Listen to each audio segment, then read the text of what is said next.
राम. दोन प्रकारचे जीव आहेत स्वानंद. नारायण. मृत्यू लोकात दोन प्रकारचे जीव, एक प्रवृत्ती प्रधान आहेत, दुसरे निवृत्ती प्रधान आहेत. विशेषतः जे प्रवृत्ती प्रधान आहेत ते अज्ञानजन्य जीवन जगत असतात. अज्ञानजन्य जीवन जगत असतात. आणि जे निवृत्ती प्रधान आहेत त्यांना निवृत्ती प्रधानाची गोडी लागलेली असते. अर्थात विशेषतः ते ज्ञानतत्वाला धरून असतात. अरे बाबा, अज्ञानी जीवांच्या पुढेच मला हे बोलावे लागते की तुम्ही आत्मविचार, आत्मतादात्म्य, समाधी, ध्यान, धारणा या गोष्टी करत राहा, असं मला अज्ञानी जीवांच्या पुढे बोलावं लागतं. आणि असं मला वारंवार सांगावं लागतं. हे पहा, ज्यांचे शरीर, वस्तू, व्यक्ती, पदार्थ इत्यादी प्रति मिथ्या आकर्षण असते त्यांनाच मला हे बोलावं लागतं. परंतु खरे तर हे आहे की ज्ञाननेत्र बंद. खरे तर हे आहे की ज्ञाननेत्र बंद तर मिथ्या संसार सुरू, आणि ज्ञाननेत्र उघडा की संसार खेळ किंवा स्वप्न. ज्ञानीपुरुषासाठी संसार हा खेळ आहे किंवा एक स्वप्न आहे. याचं कारण काय तर आत्मस्वरूपाचा मूळ स्वभाव हा संकल्प शून्यता आहे. जसं पक्षी वृक्षाच्या फांदीवर बसतो आणि कुठल्या दिशेला उडतो हे त्यालाही माहीत नाही आणि पाहणाऱ्यालाही माहीत नाही. बस ज्ञानीपुरुषांची स्थिती अशी असते. यास्तव त्यांना जीवनमुक्त म्हणतात बाबा, आणि यालाच असंगत सुद्धा म्हणतात. परंतु अहंभावाचा उदय मनुष्यामध्ये पशुत्व भरू लागतो. मी हे जाणतो याचा अहंभाव त्याच्यामध्ये पशुत्वाचा उदय भरू लागतो. आणि मग भोग, राग, द्वेष, आसक्ती, संग्रह यांचे अस्तित्व भासू लागते. पुढे संकल्प, विकल्प, भूत, भविष्य हे सर्व सत्य भासू लागते. यासाठी बाबा अहंकाराचा उगम हा स्वतः शोधावा लागतो आणि त्याचा निराश बी स्वतःच करावा लागतो. मग स्वयंप्रकाश आत्मा त्याला प्रकट करावं लागत नाही, तो प्रकट होऊ लागतो. जसं माती काढल्यानंतर खाली पाणी आहेच, ढग बाजूला झाल्यावर सूर्य आहेच. असो, माझं म्हणणं एवढंच आहे स्वानंद की अन्य कष्टप्रद साधनेची आवश्यकता बिलकुल सुद्धा नाही.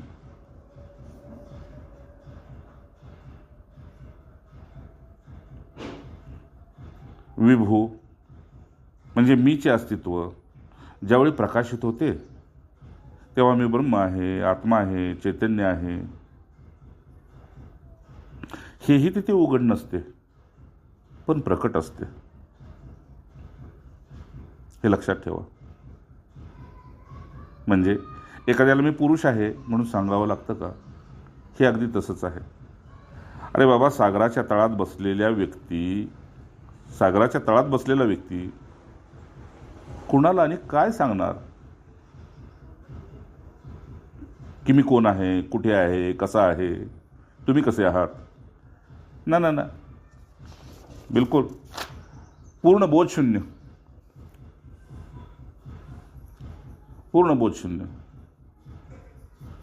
म्हणजे मला हा बोध झालेला आहे हेही तो बोलत नाही. हे पहा स्वानंद, अवस्था, स्थिती म्हणजे ज्ञानी व पूर्ण बोधशून्य म्हणजेच अज्ञानी. पुन्हा सांगतो, बोधशून्य अवस्था आणि स्थिती म्हणजेच ज्ञानी व पूर्ण बोधशून्य म्हणजेच अज्ञानी. परंतु हे तुमचे आमचे भाग्य आहे की तो देहदृश्य धरून आहे. एखादा कुणी ज्ञानी तुमच्या संघात असेल, त्याच्या संघात तुम्ही असाल, तर तो आपल्या देहाला देह स्वतः मानत नाही, दृश्याचं आकर्षण नाही, पण तरी बी पुढच्याचं ते भाग्य आहे की तो देहात आहे. त्याचं कारण फक्त वेद आज्ञा अथवा त्यांचा परोपकारी स्वभाव, बाकी तिसरं काहीच नाही. परंतु स्वानंद, यात दोन प्रकारचे ज्ञानी असतात. एक म्हणजे भगवत स्वभावाला धरून साम दाम दंडभेद अशा स्वरूपाने राहतात, तर दुसरे म्हणजे ब्रह्मभूत चैतन्य स्वरूप स्थितीमध्ये कमी जास्त प्रमाण करून राहतात. आणि ती त्यांची मौज असते बाबा, मर्जी आहे त्यांची, ती फकिरी आहे. ते कधीच कुणाला भौतिक परिचय देऊ इच्छित नाहीत, हे मात्र सत्य आहे. हां, चुकून कुणाला जर दिलाच तर ती त्यांची मर्जी. अन्यथा केवळ संकल्परहित त्या मीवरच ते टिकून द्वैतरहित स्थितीमध्ये राहतात स्वानंद.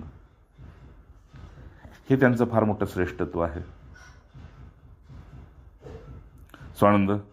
याचाच अर्थ सदैव संकल्पशून्य शांतीपूर्ण रीते राहाल तर तुमचे मन आत्मप्रकाशाच्या दिशेनेच प्रवास करू लागेल, यावर विश्वास ठेवावा बाबा. आणि मग लगेच अनात्माशिवाय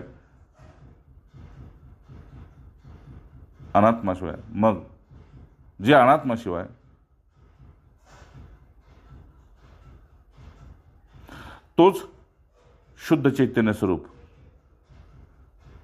याचा बोध, यालाच ज्ञानीपुरुष साक्षात्कार म्हणतात.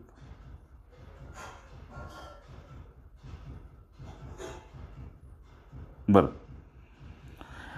मी म्हणतो यात टिकून राहण्यासाठीच मनीषी महात्मा बुद्ध सत्पुरुषांनी एक मार्ग शोधला, त्याला चातुर्मास म्हणतात. अशा चातुर्मासाचं परममांगल्य या दिव्य आत्म्याने रचना करून याचा आनंद स्वतः भगवंतांनी घेतला.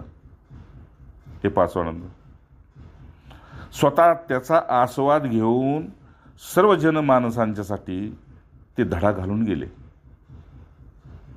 काय धडा घातला की 4 महिने चतुर्भुज श्रीहरी स्वरूपात विश्रांती करणे आणि 8 महिने अष्टदा प्रकृतीच्या सेवेत राहून रागद्वेषरहित अभ्यास पक्व करा. मी तुम्हाला हेच सांगेन. अरे बाबा, ज्ञानदान, भक्तिदान, शांतिदान हे करत करत शेवटी ते अंती देहदान करून टाकतात. स्वानंद, अविद्यारहित स्थितीमध्ये राहणे मिथ्या तादात्म्याची समाप्ती. समजलं? अविद्यारहित स्थितीत राहणे मिथ्या तादात्म्याची समाप्ती, कल्पना मनोविलास शून्य स्थितीत राहणे, याचेच नाव साक्षात्कार आहे.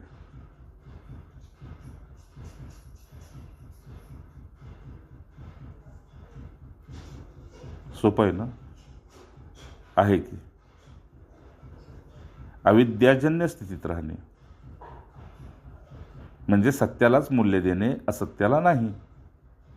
मिथ्या तादात्म्याची समाप्ती, जे खोटं आहे त्याच्याशी चिकटून राहतोय, हा खरं आहे त्याच्यासाठी वेळ मिळेना.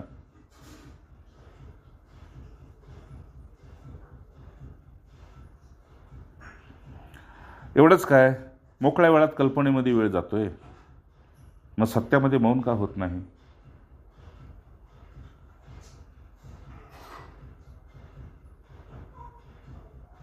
आणि कल्पना सत्य वाटू लागल्या की मनाचे विलास सुरू झाले. मग अशा शून्य स्थितीत राहणे याचेच नाव साक्षात्कार आहे. बरं, हे नवीन नाही, तुमची भूक तीच आहे, पण इंद्रियांची ओढ विषयाकडे आहे.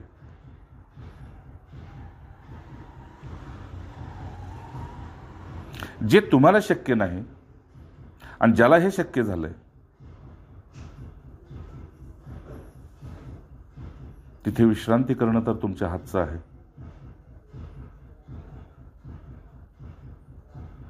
माझं म्हणणं काय आहे स्वानंद, तुमचेच तुम्हाला प्राप्त होते,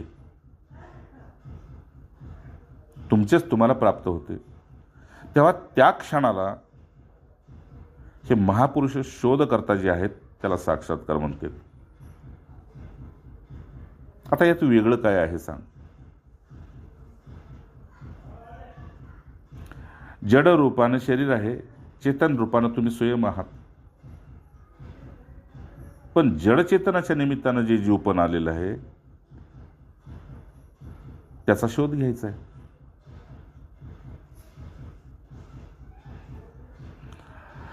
मग जो असा आहे, ज्या अनुभवाला, अशा अनुभवाला जो प्राप्त होतो तो संशयरहित होतो.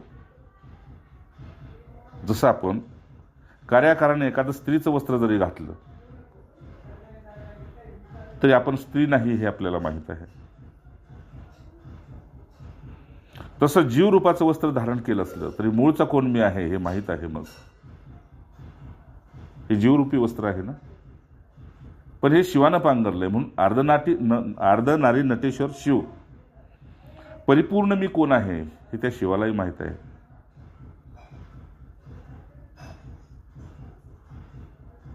म्हणून त्यांना शंकर असं का म्हणतात.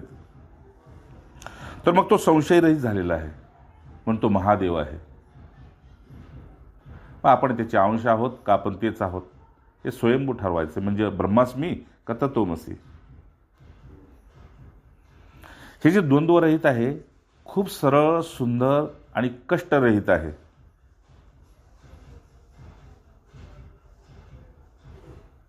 मग तुम्ही काय करावं. अहम सहित म्हणजे अहंकार सहित निर्मम अवस्थेला धरून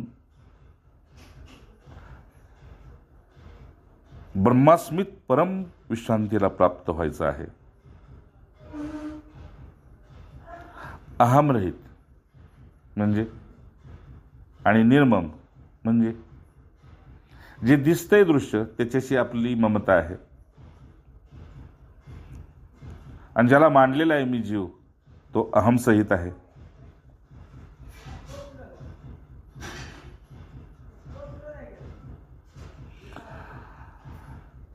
बरं ठीक आहे, मग या दोन्हीचा स्वीकार कर. मी भगवंताच आहे. ममता भगवंताकडे गेली आणि मी दासत्वाकडे गेलो. हे सोपं धरून ब्रह्मास्मित परमविश्रांतीला प्राप्त होतो. त्याला सुद्धा साक्षात्कारच म्हणतात. किती सोपं आहे. जर तुझ्याच्यानं ही ममता सुटत नसेल आणि अहंता सुटत नसेल काय हरकत नाही. अहंतेला दास कर आणि ममतेला शरणागती दे. हीच ममता भगवंताकडे लाव.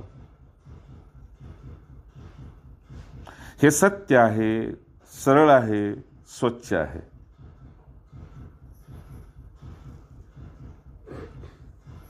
असं स्वानंद. आता एक गंमत सांगतो. ज्याला हे सर्व प्रामाणिकपणे हवे असते परंतु जुने सोडू वाटत नाही. बरं, प्रयत्न करून सुद्धा काही केल्यास सुटत नाही, त्याला हे फार कठीण वाटते. एवढंच काय, ऐकताना त्याचं चित्त जड होते.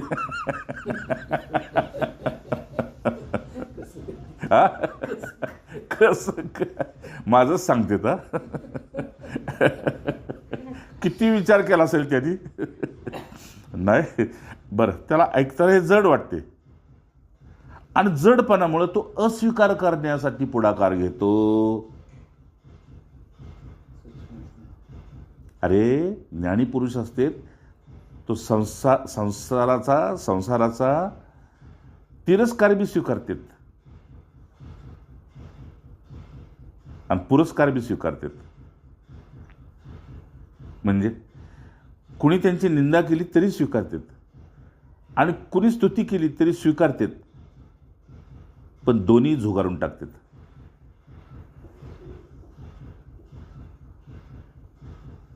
हे पहा, अहंकार दुखावणे हे या जीवाला फार कष्टप्रद वाटू लागतं. म्हणजे जीवपणाचा आभास हा एवढा पक्व झालेला असतो की स्तुतिप्रिय असेल त्याला तो अंगद समजतो की ही आपली आहेत स्तुती करणारी, आणि निंदा करणारी परकी आहेत.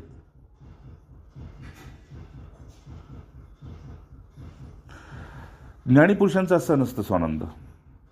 ते दोन्हीला बाजून टाकून देतात, कारण दोन्ही वेळ गमावतात. व मग तो या मार्गातून निवृत्ती घोषित करून घेतो स्वतःला की हे आपलं काम नाही.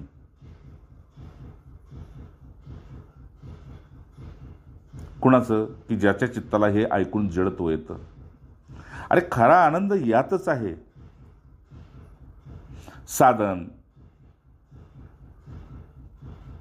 किंवा देवधर्म, व्रत, अनुष्ठान, दानधर्म यातच स्वतःला स्थापित करतो. बस आपल्याला एवढंच जमतंय, पुढचं नाही आपल्याला जमत, आणि स्वतःच तिथे पूर्णविराम देतो. मग मला सांगतो, या संसारात असे का म्हणत नाही की पोटापुरते झाले आता पुरे? परमार्थात पुरे पण घेतो, प्रपंचात का घेत नाही? म्हणून संसारात संतुष्टी हवी, परमार्थात नको. तिथे का असं म्हणत नाही की आता पुरे, काहीच नको, कधीच नको? परंतु ध्यान देऊ नये का, संतांचा मार्गच खरा, सोपा, सरळ व सोयीचा आणि सिद्ध मार्ग आहे. जेवढं तुम्हाला शक्य आहे तेवढं तुम्ही चाला. पुढे ते बाहू उभारून उभे आहेत. मी पुन्हा सांगेन तुम्हाला, तुम्ही याच सोप्या सरळ मार्गाचा अवलंबन करा. अन्य मार्गाचा त्याग करा. अन्य मार्ग म्हणजे जे संसारी ज्या मार्गाने जातात की नाही, आज यात्रा उद्या जत्रा, या मार्गाचा त्याग करा. कारण जिथे तुम्ही त्यांच्या संघात कमी पडता तेथे ते दया, करुणामय, उदारात्मा ते स्वतःचे तप वापरून का होईना, परंतु ते तुम्हाला पूर्णानंदीच करतात, हे का विसरता?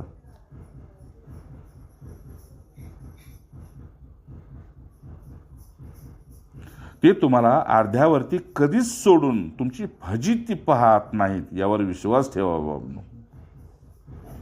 काय सांगायचं सांगा. एक वेळ संसारी हे कृत्य करेल, पण संत, सिद्ध, फकीर हे कधीच नाही. का? कारण ते संत, ज्ञानी, महात्मा साधुत्वाला प्राप्त झालेले आहेत. त्यांना दुःख नाही, दुसऱ्याच्या दुःखानं ते दुःखी होईल,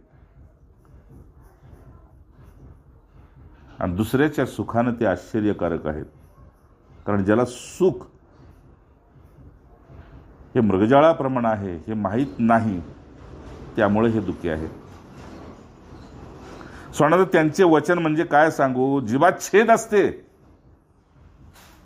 त्यांचे वचन म्हणजे जीवात छेद असते. त्याने आपली जीभ कापून दिलेली असती की तू धरून राहा, मी पार करेन. जीभ दिली कापून. म्हणजे रामायणात वचन आहे ना, काय रीत सदा चली आई, रघुकुल रीत सदा चली आई, प्राण जाय परवचन. हे स्वानंद, हे संत म्हणजे जीवाच्छेद पुरुष आहेत, आपली जीभ कापून देतात.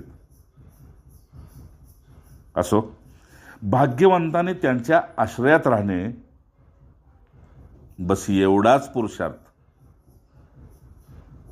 आता तुमच्यासारखंच निघाले काय? एवढाच पुरुषार्थ त्याच्या जन्माचे सार्थक करून देईल. हा माझा स्वानुभव आहे, माझा. तो तुमचा करून घ्या, हा माझा स्वानुभव आहे. पण एक शर्त आहे बाबा, तुम्ही जेवढे भुकेलेले ते तेवढेच दयाळू. नाही का? एक बाळ पोट भरलं तरी आईभोवती किरकिर करतं, आणि एक बाळ भूक लागली म्हणून किरकिर करतं. कट करा. नाही राम, एक बाळ पोट भरलं नाही म्हणून किरकिर करतं, आणि एक बाळ पोट भरलेलं असून किरकिर करतं. आपली निवड करा मग यात. म्हणून हे खूप दयाळू पुरुष आहेत. तुम्ही जेवढे पोट भरू ते तेवढे कठोर. म्हणजे तुम्हाला वाटलं हां बस आता एवढंच मग ते तुमच्यापासून बाजूला झाले. ते तेवढेच कठोर, आणि शेवटी असंग बी राहतेत. असंगी राहतेत एवढंच नव्हे, ते दुर्वास वृत्तीने बी राहतेत. मग शिव्यागाळी बी करतेत आणि बाजूला करतेत. बस स्वानंद, निर्णय तुमचा, निवड तुमची, इच्छा तुमची, आणि पुढे काय सांगू, भाग्य बी तुमचं. हां, परंतु तळमळ मात्र त्यांची हे कधी विसरू नका. म्हणजे बुडताना सुद्धा त्यांना ते पाहवत नाहीत, आणि शेवटी मुखातून एवढंच निघतं, नारायण. अगदी कडेवर नेला होता, कडेवर घेतला होता, खांद्यावर घेतला होता, पण त्यानं जे करू नये ते केलं, नारायण. डोक्यावरून सुद्धा खाली टाकून देतात. अरे बाबा, मायामय संसार चक्रातून सुटण्याचा अनुताप ज्याच्या पोटी मणी हृदय प्रगटला का नाही, तो खरोखर परम भाग्यशाली आहे बाबांनो. साध्या भाषेत सांगू का, ज्याचं मुमुक्षत्व जागं झालेलं आहे त्याला माझा नमस्कार आहे. म्हणजे ज्याची मोक्षाची भूक वाढलेली आहे, खरोखर माझा त्याला नमस्कार आहे बाबा. काय सांगू. अरे मग वैराग्याचा जन्म झालाच असं समज.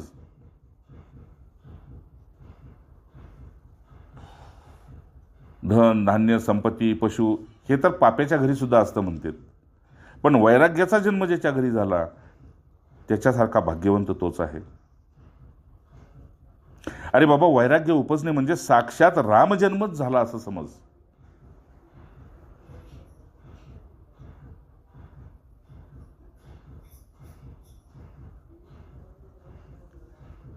हे पहा, यास्तव म्हणून सांगतो की श्रीराम म्हणजेच मूर्तिमंत वैराग्य आहे, आणि भगवान प्रेममूर्ती श्रीकृष्ण परमात्मा म्हणजे साक्षात विवेक आहे. कुठल्या वेळी काय करावं, आणि तेही हसत मुखानं सोसावं. सदैव प्रसन्न.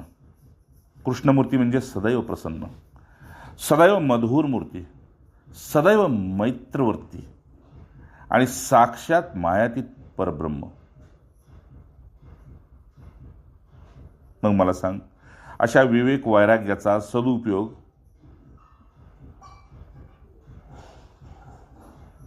तो साधू संतांना करता येणार नाही का? साधू संघानं करता येणार नाही का? येतो. ऐक, जर आपली भौगोलिक शारीरिक परिस्थिती अनुकूल सुखद असेल तर त्याचे आपण परहिताचे सेवावृत्त घेणे, म्हणजे काहीतरी दुसऱ्याला सुखी करण्यासाठी त्याचा उपयोग करणे, हाच तर विवेक धर्म आहे. अन्य काय आहे? ज्यामुळं आपण सुखावतो त्यामुळे दुसरा सुखवेल, ज्यामुळं आपण दुःखी होतो नाही दुःखी करायचं. विवेक धर्म हाच तर आहे ना. अरे त्याच्या उलट अनुकूलता नसेल तर त्यागवृत्तीनं राहणं, अनुकूलता नसेल तर त्यागवृत्तीनं राहणं, एवढंच तर वैराग्य आहे. अन्य काय आहे? स्वानंद, अशा साधकास सुख दुःख कधी बांधू शकत नाही, हा माझा स्वतःचा अनुभव आहे. आणि यालाच तर रामकृष्ण म्हणतात. हे ज्याला जमले तो आज ना उद्या धर्मात्मा झाला, महात्मा झाला, एवढंच काय, टिकला तर पुढे परमात्मा स्वरूप होऊन राहतो. टिकला तर परमात्मा स्वरूप होऊन राहतो. समजले का बाबा? विचारते आम्हाला, समजले का तुला? हां, मग बस हाच परमार्थ आहे. काय? की हां गुरुदेव, हे बघ, अनुकूलतेमध्ये सेवा आणि प्रतिकूलतेमध्ये त्याग, याचा अभ्यासपूर्वक ज्यांनी सदुपयोग केला त्यांनाच तर जगात ज्ञानी म्हणतात. ज्ञानाची काही शिंग असतात का? शिपूट असते. आणि ज्यांना हे जमत नाही जग त्यांना अज्ञानी म्हणतं. हे पा, जे साक्षात आकारी ते नाशिवंत सगुण, जे साक्षात आकारी ते नाशिवंत सगुण, व त्यातून उपरत निर्मोही, निर्मम, निरअहंकार असं जीवन जगून जे पुढे जातात त्यांना साक्षात्कारी म्हणतात. फार काय सांगू, बस हाच योगी आणि भोगीचा फरक आहे. आणि हा फरक ज्याने समजला तो जीवनमुक्तच झाला बाबा.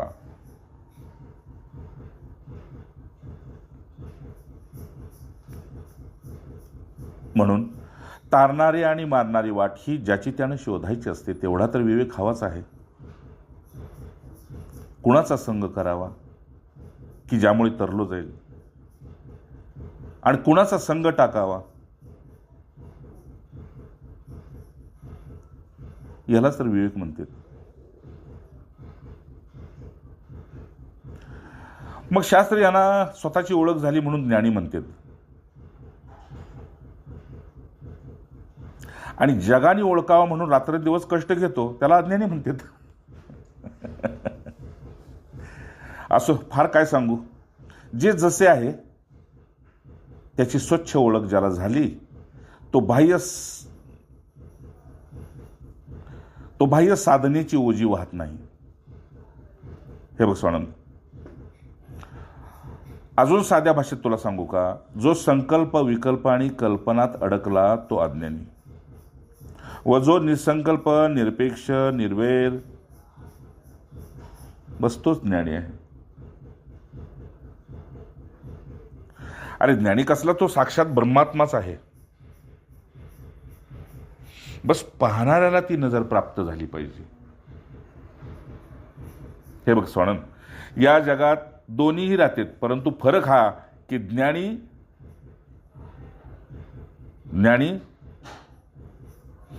जगत आश्रय आत्मतत्वास प्रथम पाहतो.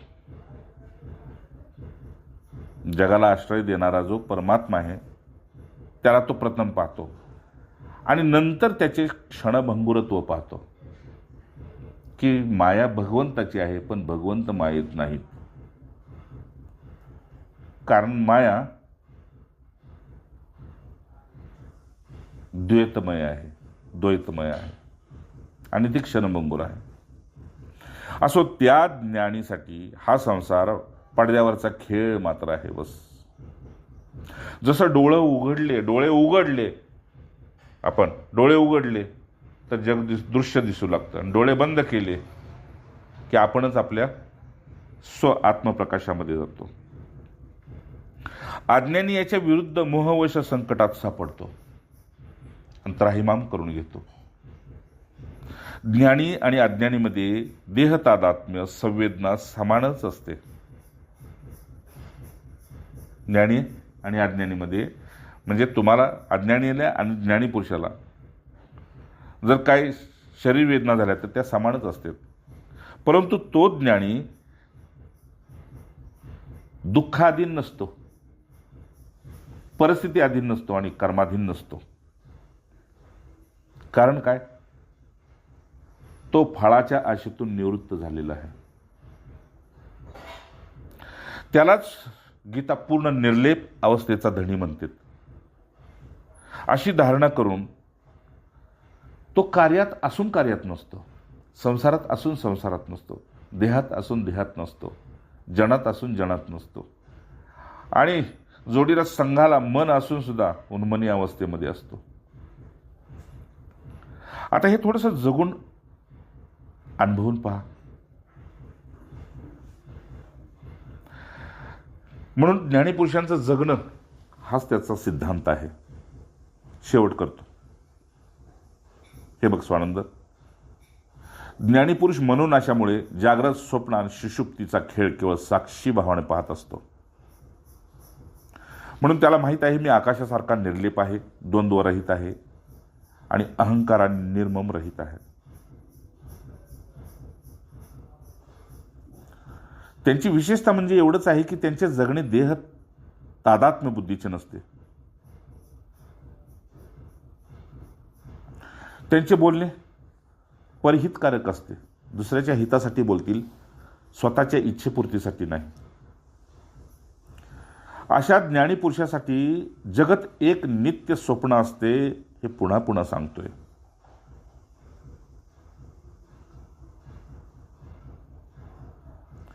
आणि आत्मविश्रांतीमध्ये हे जग त्याच्यासाठी सुषुप्तवत स्थितीचे प्रमाण असते. आत्मस्थितीमध्ये म्हणजे एखाद्याची गाढ झोप जशी असते स्वप्न रहित, तशी ह्या पुरुषांची जगण्याची कला असते. त्याच्यासाठी कुठले शास्त्र, उदाहरण, मत, पंथ, ग्रंथ यातील काहीच लागत नाही बाबा. फक्त या पुरुषांचा संग लागतो, बाकी काहीच नाही. असा ज्ञानी म्हणजे प्रकट सत्यच आहे, हे विसरू नको. असा ज्ञानी म्हणजे आपल्या जीवनातलं हे प्रकट सत्य आहे, बाकी सर्व असत्य आहे. जे सत्य आधी होते, आता आहे व अंतिम तेच राहते, बस ज्ञानी तसाच आहे. तो आधी बी तोच होता, नंतर बी तोच आणि आताही तोच आहे. परंतु हे अर्ध सत्य आहे. पूर्ण सत्य हे की ज्ञानी सर्वात्मा आहे.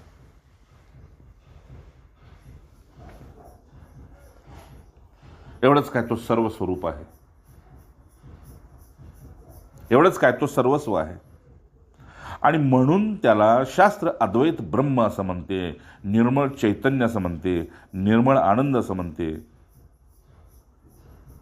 म्हणून स्वानंद शेवटी एवढंच सांगतो की तो निरामय, अकाट्य, निर्भेळ आणि परिपूर्ण स्थिर सत्य आहे. आणि पुरुष म्हणजे परिपूर्ण, निर्भळ, स्थिर सत्य आहे. बरं, अजून काय सांगू स्वानंद, सांग. हे मी जे बोललोय हे सत्य ज्याला पचले, तू त्याचा संग कर. कसा ते तू ठरव. जय जय ते तू सदेह काय वाचणार ते तू ठरव. नारायण.